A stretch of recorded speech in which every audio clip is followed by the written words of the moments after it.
It was surreal, and it was quite an honor to be here. So, and the response was fantastic.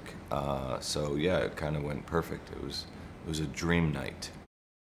That's what made it fun is the ability to kind of take something that really has no particular backstory and just it was very liberating. But there were no rules, and we just kind of did what we wanted, and certain things we kind of backwards engineered into, why he is certain ways, and other things we just made up out of the blue.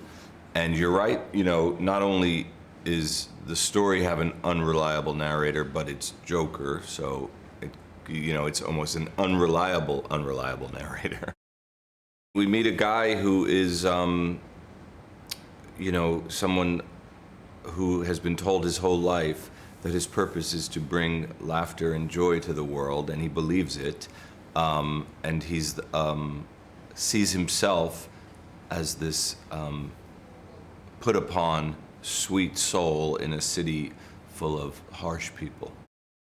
To me, Joaquin is just one of the greats, and he takes something on the page. It's hard to explain to people what an actor brings to a role. You might see it and think everything in there was written down for him to do, and it's just not that way ever. And Joaquin is one of those guys who just takes it and makes it his own in a very specific way that you would have never guessed.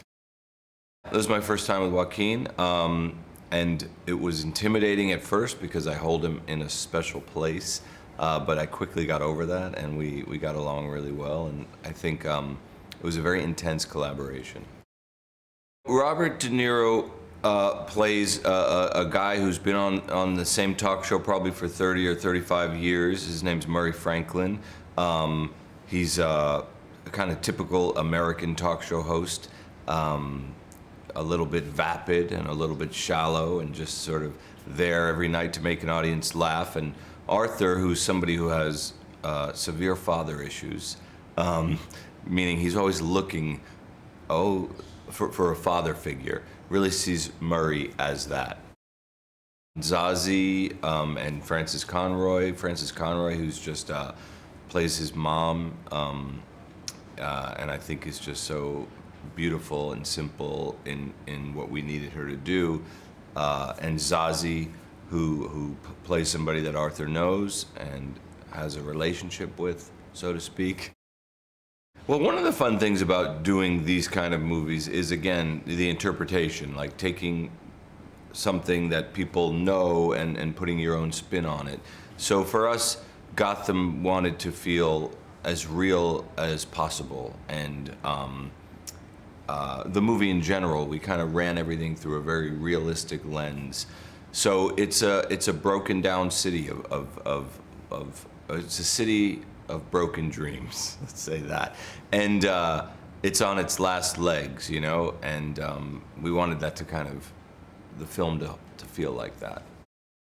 Movies are a giant collaboration. It's obviously not just the actors, but the cinematographers, which is a guy I've worked with for 6 or 7 movies now, Lawrence Sher. Mark Friedberg is the production designer. He grew up in New York in the 70s and 80s, and that was where we were kind of paying homage to. So he had old photos, and we would go through things and talking about the look. So yeah, we had an amazing team on this film. I think directors have a lot of tools with which they paint a picture, and music has always been a huge one for me. Hildur Guðnadóttir, this Icelandic composer, she lives in Berlin now, but she's from Iceland. I had contacted her early on in putting the movie together and asked her to start writing music just based off the script. And she just started sending me music based off of scenes she read. The score is a huge part of the movie, as you know, and I thought she did a really beautiful and unique job.